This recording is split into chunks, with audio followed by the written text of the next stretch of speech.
Ito naman si Chevrolet Sonic. Ang problema naman ito, nababasa yung drive belt niya ng langis dahil may leak sa timing chain cover. So ang timing chain cover nito is yung malapad. Sana ito. Ito yung timing chain cover na luma. So dito kasi nagsisimula yung leak sa may gilid. No, papunta sa may drive belt. Ito, tumitira naman ito si Jeremy. Tapos may saling pusa.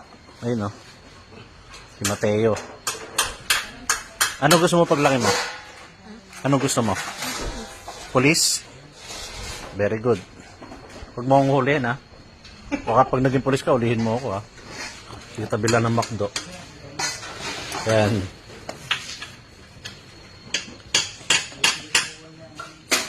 Papalit tayo ng timing chain cover. Chevrolet Sonic.